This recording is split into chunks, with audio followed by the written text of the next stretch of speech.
I like to paint dolls, and today I'm painting one of my favorite versions of The Last Son of Krypton, and I'm going to do something I've never done before. I like to paint dolls. The model I'm painting in this video was released back in January by Berserk Studios. They did an entire series on Kingdom Come, which makes me so happy because I love that comic book and I love this version of Superman. And when I made the decision that it was time to print this Superman, I said, you know what? I want to go bold. Something you might not know about me is I have an obsession with Superman. I have ever since I was like 8 years old. And this version of Superman is second in line to Christopher Reeve. Christopher Reeve will always be a god to me, but this version, the older, more experienced, more grizzled Superman from Kingdom Come is something that I absolutely love. And so I wanted to make a statement with this one. And I decided to go quarter scale. But there was a lot of things that I didn't think about before doing this in quarter scale. And one is the amount of print time that it was going to take. The other is the amount of resin it was going to take. And then also how much it was going to put my computer through hell. I mean, it is very taxing on your computer to slice files that get this big with quarter scale. I did not realize that. I've got a pretty powerful computer. I've got a Mac Studio with an M something Ultra Max whatever chip. It's supposed to be really powerful, and normally it is, but it was put to the test with this model. But we got through it okay and got to the printing process, which took 181 hours. The longest print time I've ever had by far. It was 18 plates to print this thing. And yeah, there was a couple of reprints in there, had a couple of failures. It's to be expected when you've got this many parts at this big of a scale, but 181 hours, that's a bit ridiculous. But you want to know what's even more ridiculous? The amount of resin that it took. I wanted to do the base on this out of transparent because he's on top of the Fortress of Solitude, and I've always wanted to do that with a Superman model. This one was my first, and I made a huge mistake. I didn't want this base to consume 12 bottles of resin, so I hollowed it out. That's what we do, right? But when we're talking about transparent resin, that turned out to be a massive mistake because the inside of the model wasn't able to get any kind of gloss or anything like that on it. So it was never able to get its full transparency back.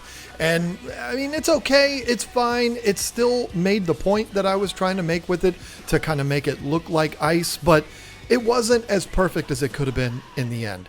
The alternative would have been to print it completely solid. The base would have weighed 64 pounds and it would have taken all the resin that Amazon had in stock. So I'm glad I did it this way because I didn't have to take out a second mortgage, but the results could have been better if I printed it solid.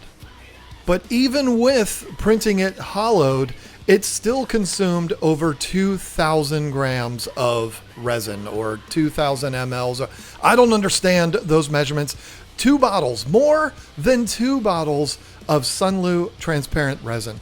It was absolutely gargantuan. I ran my Anycubic Photon P1 for like a week straight doing nothing but printing these transparent pieces, and it was a task, but it got done. As far as the standard gray that I printed Superman and the cape with, that was another 2 bottles of standard Sunlu gray is what I used for that. It's a lot. I had no clue that it was going to take so much. I had to reorder more resin halfway through the print because I was like, good Lord, it's taking all the resin. But I did end up getting it done. Like I said, 4,160 grams or mLs or whatever, however that is. I'm stupid. I use American measurements, but it was a lot of resin. It was a lot of print times, 181 hours. That's outrageous. And it was very taxing on the computer, but I got it done. Now, I have a rule. I try to do bases first. I don't want to half-ass bases. I want to get them done very nicely and take my time on them. So I did address the base on this first, but I didn't get it entirely done. I ended up going back to it later. But what I ended up doing with this was spraying it with Citadel Pilar Glacier, but I don't know how you say it. It's a really nice kind of turquoisey blue color, and I just put that mainly in the shadow areas to kind of make these crystals look like blue, but then I wanted to add a little bit of something else to it. I used a product that I've never used before, which is the Vallejo Weathering Effects Snow. I wanted to put that on all of the tops and all of the peaks of these crystals. I don't know, just to give it a little bit of flavor, give it a little bit of something extra. This is in the Arctic, and so there's going to be snow everywhere. In the comics, it doesn't raise up out of the ground like James Gunn did. It's just always there, but it's always going to have snow on it. So I wanted to add that effect, and it did the job. I love the way it turned out. It looks like it has snow on it. It's a great product from Vallejo. I don't know. I ordered it off Amazon. It's good. It got the base to where I wanted it to be. Yeah, the printer's humming, the resin's getting warm. John's got a brand new project and he's gonna get it right. Now, we got to talk about the cape. I consider the cape to be one of the primary focal points of a Superman model. This cape is no exception. It flows off to the side of him like it's blowing in the wind. It is an absolute focal point, and if it's done wrong, it's just going to destroy the entire model. This thing took a ton of time to print. It was broken apart into 7 pieces, and the pieces are huge. This cape alone was 24 inches wide when it was fully assembled. But here's the thing, again, going with quarter scale and having these pieces be as curved as they are and as big as they are, there was no way to get super sharp, perfect joints between these 7 pieces.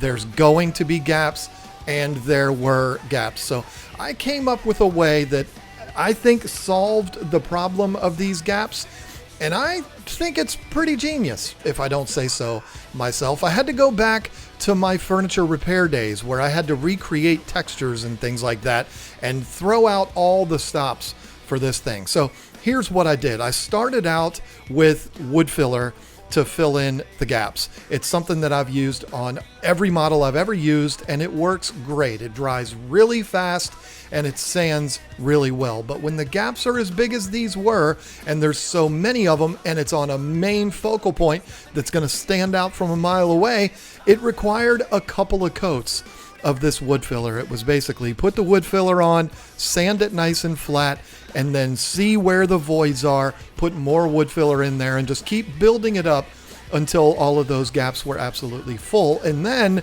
I ended up blending those gaps in with the surrounding area. So basically made the filler larger than the gaps, significantly larger than the gaps. And here's the problem with that. When you do that, you end up with these large areas that don't have the texture on the fabric that was sculpted in by the designers. And so you've got these big shiny flat spots that are very obvious full of filler. So how do you address that? Well, this is where I got a little creative. I started out with priming the entire thing in black, and I used black specifically because it'll really show any of the flaws that are on this. And then I sprayed all of those areas, the entire cape actually, with Rust-Oleum textured paint. I don't know what it's called. I'll put a picture of the can up on the screen. It's made for outdoor metal furniture, to put a texture on it so that when you sit on a metal chair that's gotten wet in the rain, you don't slip off like a water slide. And I used that to cover those areas that I had removed the texture from putting all of that filler in. And then again, once that was dry, I put a primer over it. I saw where the areas were that needed a little bit more attention, and I put more of this texture on there. And I ended up covering the entire cape with this texture, really focusing on the front because it is, like I said, a big focal point of this piece.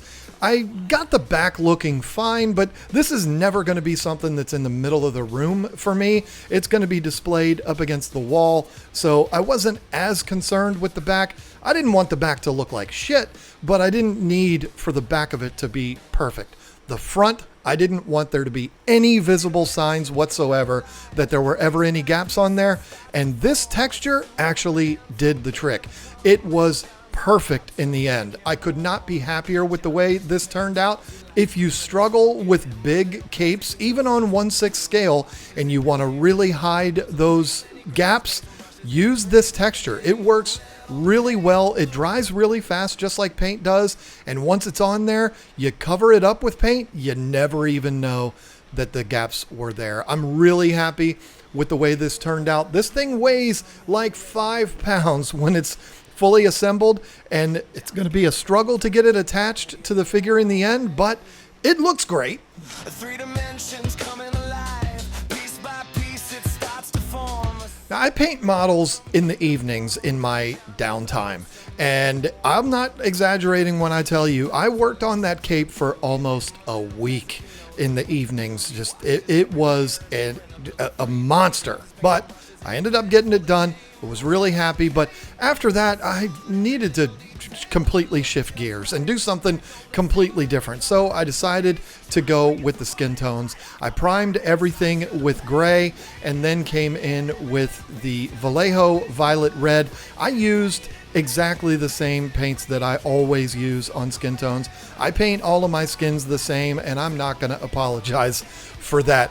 The Violet Red goes on making the entire thing red. I focus more on the shadowed areas to make those a little bit darker, but with Superman, there's not a whole lot of shadows going on. There's not a whole lot of skin going on, so I didn't have to pay too much attention to that. And then I moved to Brown Rose from Vallejo, and this is where things really start to look like a skin tone. After the Brown Rose, I shift to Monument Hobbies Pro Acryl Tan Flesh, and this is mainly focused on the upward facing areas and the highlight areas, but again, not a whole lot of that going on this model to begin with, but I do paint it kind of from a top down type situation with the tan flesh. And then I sprayed Orcish Dermis into the shadow areas. Again, not a whole lot of shadows happening here, but underneath the chin, under his nose, the backs of his ears, things like that, I used Orcish Dermis, and it really does kind of bring that skin tone to life. After the Orcish Dermis, I used Vallejo Basic Skin Tone very, very lightly, just on the peaks of all of the highlights. So the tip of his nose, the top of his foreheads, the top of his ears, things like that, and just highlight those a little bit.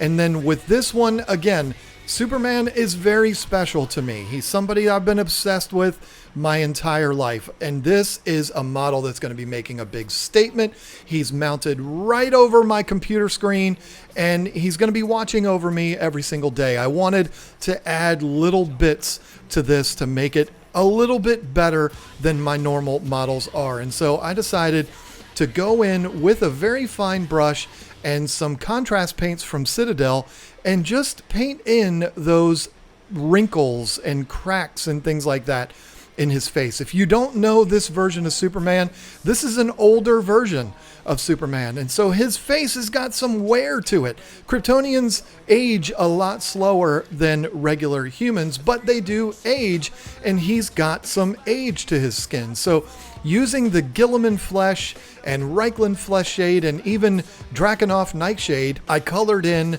those areas of wear. Underneath the eyes, I gave him some red, and underneath his eyebrows and things like that. And the cracks and the widow's peaks and all of that, just colored those in. And then after that, went back to the tan flesh from Monument Hobbies, just giving it a little bit of a dusting over the upward facing areas. And this really did highlight those wrinkles and cracks and things like that in his face. I mean, I don't know if it made a difference that you can notice from across the room, but it looks really good to me. What's a comic book Colors on every single part of it all. Time's gonna paint it. Once all of the skin tones were dry, I sealed everything in with Vallejo satin varnish, and then it was time to move on to the details of the face, the lips and the eyes. For the lips, I'm going to be honest, I haven't found the perfect formula for lips yet. I basically mix a bunch of colors until I get something that I think feels right, and that's exactly what I did here. I think it was a combination of Reichland Flesh Shade and Gilliman Flesh, but I'm not 100% sure. I put it on my palette, I thinned it down, I put it on the lips, and it looked fine. A lot of people paint Superman lips really bright. I don't. I just think that looks a little silly. I'm happy with the way these turned out. And then the eyes. Eyes have to stand out with Superman. They have to be superhuman blue. And so I start off with deck tan to color the whites of the eyes, and then I start building up the blues. I start off for the iris with dark Prussian blue, and then I just build up from there using basically every shade of blue that I have. I have magic blue, sky blue, bright sky blue, all these different Vallejo colors, and I'm just using little by little, building it up and creating like a little horseshoe down at the bottom of the iris just to make this blue bold and stand out. Again, this is Superman. He's known for bright blue eyes, so I just try to get them as bright as I possibly can. With this particular model, the irises are sculpted in, which makes it very easy. Berserk's been doing that, and Wicked in general has been doing that on all their models lately, and I'm really appreciative of that because it makes it easier. I don't struggle to paint eyes, but it is kind of a struggle sometimes to get them lined up so that you're not, one eyeball looking one way and one looking the other way. And so having them sculpted in definitely makes it easier. And at quarter scale, it makes it even that much easier. So once the eyes were all painted, I added the specular highlight and then put gloss over both the eyes and the lips, and the face was done.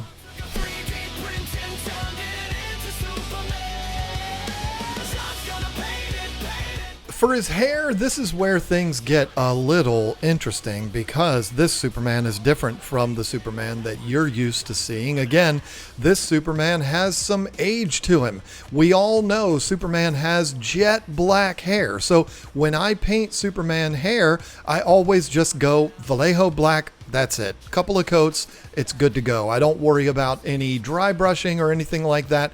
But one of the standout features of this Kingdom Come Superman is that he has gray hair on the sides. If you know the story, Superman was basically retired and talked out of retirement by Wonder Woman, but he had a full gray beard and long hair, and in the beginning of the comic, he had all of that, and then when he decided to grace the world with his presence again, he shaved his beard and all of that, but he still had the gray on the sides. And if you paint a Kingdom Come Superman and it doesn't have that gray, well, it's not a Kingdom Come Superman. So with one of the things that I noticed about Berserk's renderings is they didn't have that in there, and that's a mistake. I mean, it is what it is, but I am kind of stuck up when it comes to Superman. It has to be done the right way. Berserk is great at what they do. Fantastic. This model is drop dead gorgeous. But, the renders didn't include the gray hair. Whatever, no big deal. All I did with this one, again, was painted it black, and then I very lightly, almost dry brushing, but with a fine tip brush, I went in and added that gray to the side. I didn't want to just paint it solid gray. I wanted to go in there with little streaks and little, just individual little lines, almost like you would do on eyebrows.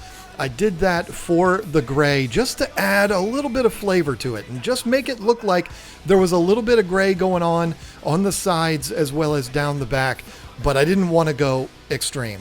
And I gotta be honest, I was worried about this part, but it turned out really, really good. Got no room for a mistake. Every shadow, every line, every highlight has to shine. Now it's time to paint the blues, and this is where I made an absolutely massive mistake. But I didn't make a mistake with the primer. I pull out the Chaos Black when it comes to special occasions, and Superman is absolutely a special occasion. So I primed it with Chaos Black, and then I went to, I went to paint the blue. And I made a massive mistake. Not a mistake that wasn't easy to fix, but it was a mistake. I used a color that I love. It's a Createx color. I get it from Hobby Lobby, and it's this metallic blue. It looks great, particularly on Superman and Spider-Man. It's really nice. It's a sparkly metallic kind of blue. It goes down really easy, and it just looks beautiful. And for some reason, I felt like that was going to be the right choice for this particular Superman. It wasn't. It actually looked horrible, but I didn't realize this until a few days later. I basically painted the blue on this, and then I let it sit, and I moved on to other things, and it took me a couple of days to realize, yeah, this looks really stupid. I need to address the blue again. We'll get there eventually, but this is the Createx blue. Beautiful color. It just wasn't right for this situation.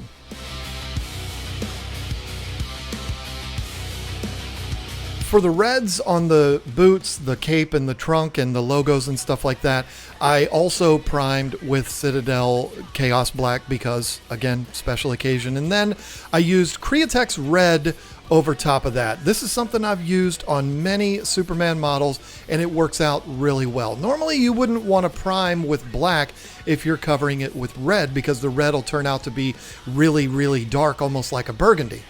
But that's what I want. That's what I want for this version of Superman, so it worked out really well. The Createx Red goes down really well. I do thin it about 50-50 with water, even though the bottle says it's airbrush ready. It's not, but the red goes down really easy, and it was a bit of a struggle when it comes to the cape, though, because, again, this cape was absolutely massive. It took almost an entire bottle of paint to get this thing the way I wanted it to be, and it also turned my entire office red. It was absolutely out of control. This thing's massive. How are you supposed to paint this thing? There's no way to hang it. There's no way to put it anywhere to be able to spray the whole thing all the way around. I mean, unless I had some kind of floor-to-ceiling spray booth, which I don't. I've just got this stupid little Amazon spray booth. But I just took it side by side and took my time with it. It was a wrestling match, but I ended up getting it completely covered with the red. And then after the red was entirely dry, I came in with Careboard Crimson, and I believe I used the Blood Reavers Red, one of those colors. I'll put it on the screen, from Citadel, to color into the shadow areas. Again, really making this red a deep, dark red. It's important for Kingdom Come Superman. He's a different version of Superman, and his reds are very deep and dark. And this accomplished that, just really going through the shadows and really darkening those up, making it almost a burgundy color.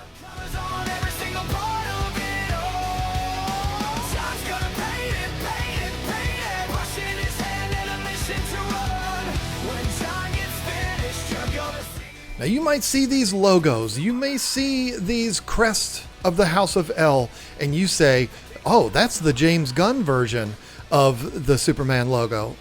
No, James Gunn used the Alex Ross version of the logo, and this logo has meaning to it. If you've read Kingdom Come, you know that the reason why this logo has black in it is because it was a symbol of mourning. There's a massive event that happens in the beginning of this comic, and Superman basically quit after this event happened. And when he decided to come back, because he was convinced by Diana Prince, he came back with this logo as opposed to the older version, because this is a symbol of mourning that event that happened. So you may think black in a Superman logo is blasphemous.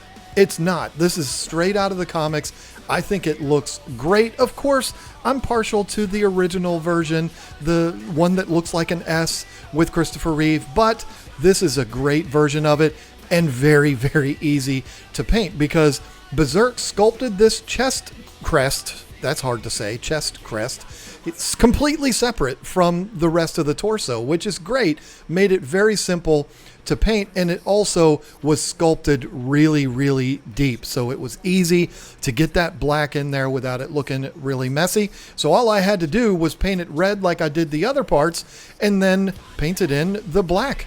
Simple. Vallejo black. Done. Once the giant Superman logo on the base was painted, I didn't want to just put that on there and just let it sit. Even though it looked fine, I felt like if it's there, it also needs to have those snow effects on it. So I used the same Vallejo weather effects color texture thing, and I just used an old brush and I just put it on there randomly and just kind of built it up as I went, trying to focus on where I think snow would accumulate on this logo.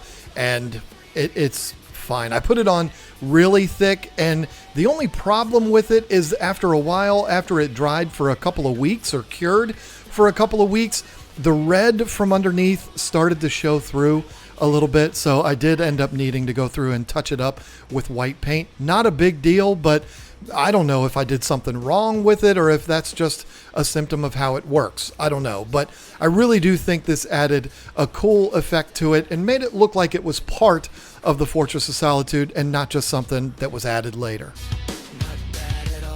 Now to correct the issue with the blue, it just, you can see it right there. It looked terrible. It was just too, I don't know. It was too weird looking. It just didn't fit this situation. So I painted over the top of that with a very, very fancy color. Dark blue from Vallejo. And once that dried, I came in and the shadows and defining all of the muscles and all of that with just dark Prussian blue. And then for the highlight areas, I used Magic Blue. Magic Blue is another one of my favorite colors from Vallejo. I love it, and it's great in a situation like this because it's just a little bit lighter to really pop the top of all of his muscles and all of those things, and I'm so much happier with the way this turned out. That color at first, the Createx color, it's not the Createx color's fault, it's just the wrong application for it. This is too big, and it just made it too bold. It made it look, I don't know, it made it look weird.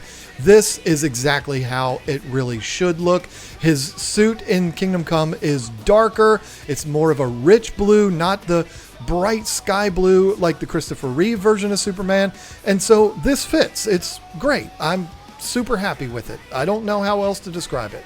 I'm glad I made this decision.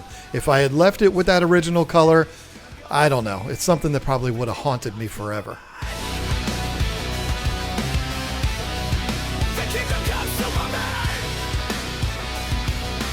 So now that the blues are the right color, it's time for some assembly, but there is an interesting twist. Maybe interesting to you, but miserable for me. So here's what happened.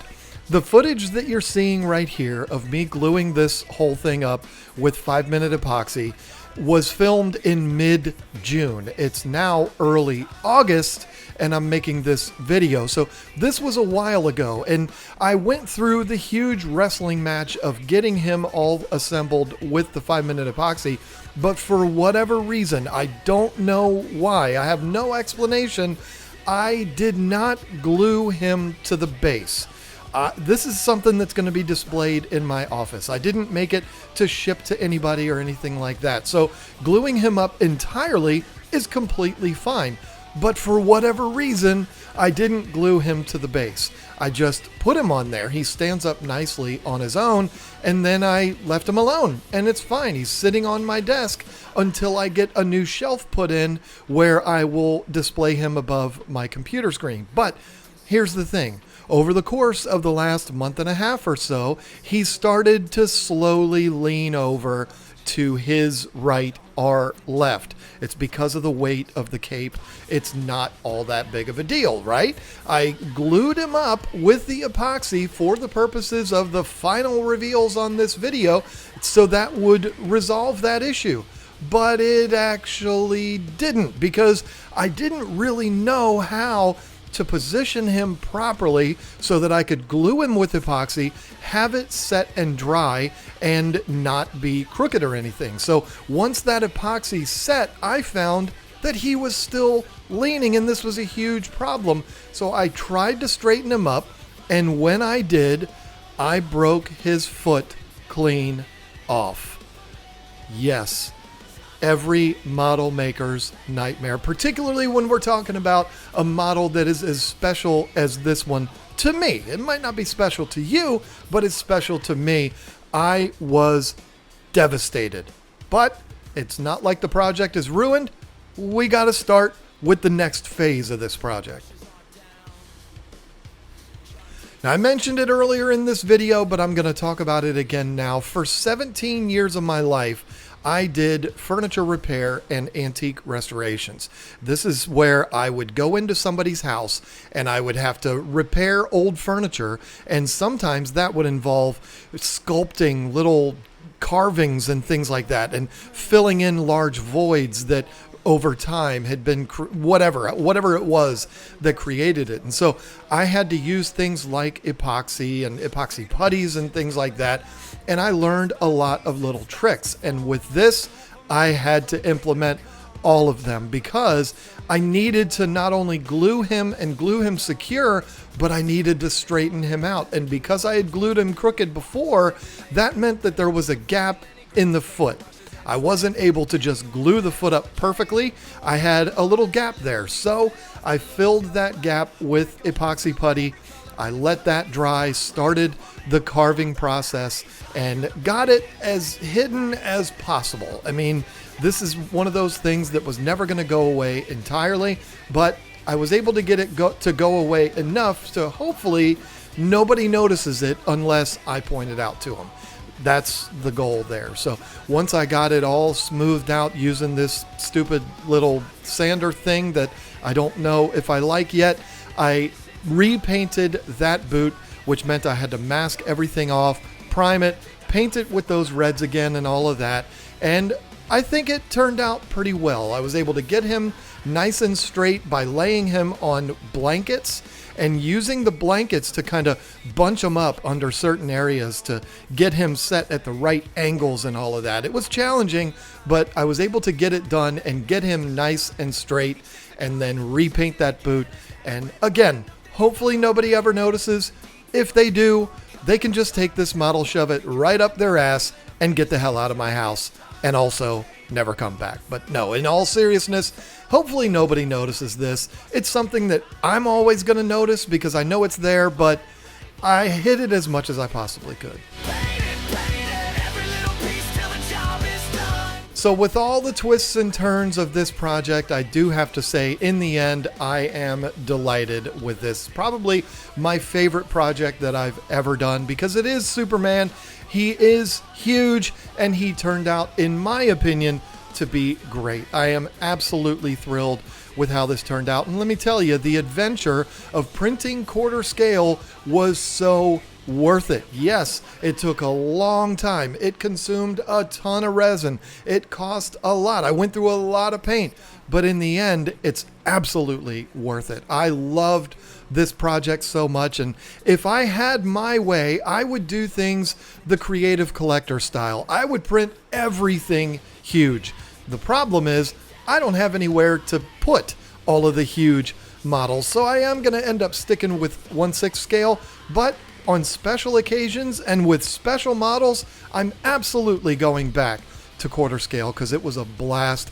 I can confidently say that if I am going to continue on with quarter scale ever, it's probably going to be restricted to only Superman, maybe Batman, someday possibly Spider-Man, but Superman, yes, absolutely. For me, Superman is the only one worthy of that much commitment to go quarter scale. But anyway, to give you an idea of the scale of quarter scale and how massively different it is, I put 3 models here next to it that are in 1/6 scale, and you can see just how gargantuan he is compared to those. We've got the John McClane model that I did a couple of months back on the channel, Supergirl, and then Kingdom Come Wonder Woman, another part of that series from Berserk. The video on that's going to be coming out soon, but you can see just how massive quarter scale is. It's unbelievable. Again, had a total blast with it. It's quarter scale. Quarter scale is way goddamn bigger than 1/6 scale. I don't know. I'm trying to make that point. Hopefully this image right here makes my point. Quarter scale's huge. So there you go. Kingdom Come Superman, one of my favorite Supermans, is done. He's done in quarter scale, and he is magnificent now that he's standing straight on the base, even though he has a little blemish on his boot. We won't talk about that. Here he is. Kingdom Come Superman. If you haven't read Kingdom Come, check it out. I promise you'll like it. If you're not a comic book reader, go on Audible. There is an audio presentation of Kingdom Come, and it's fantastic. It's like 3 hours long. It's awesome. There's individual actors playing each character and stuff like that. It's almost like listening to a movie. I loved that experience. It was great. You don't want to read the comic? Go do that. I'm not trying to get you to go to Audible because I'm an affiliate or anything like that. I don't get involved with that bullshit on this channel. This is just me telling you it's a great story, worthy of your time. If you don't want to read it, check out the audio version of it. It's great. Alex Ross and Mark Waid are geniuses. I love it. Look forward to more Kingdom Come models in the future because I am going to do the entire series that Berserk did, which I've already done Wonder Woman. There's Captain Marvel, or you may call him Shazam, Batman, the Spectre, and then they just recently released The Flash. So I'm really excited to do all of those. If you want to see those, subscribe to the channel. If you don't want to see those, well, just buy, I guess. I don't know. But anyway, thank you. This was a lot of fun. I'll see you on the next one. So long now. One brush stroke at a time, he's bringing it to life. John's making Superman ready for the fight. John's gonna paint it, paint it, paint it. Every little piece till the job is done. Print it, paint it, make it amazing. Bringing Kingdom Come Superman. From a pile of plastic to a hero standing tall. John puts the comic book colors on every single part of it all. John's gonna paint it, paint it, paint it. Pushing his hand and a mission to run. When John gets finished, you're gonna see the Kingdom Come Superman.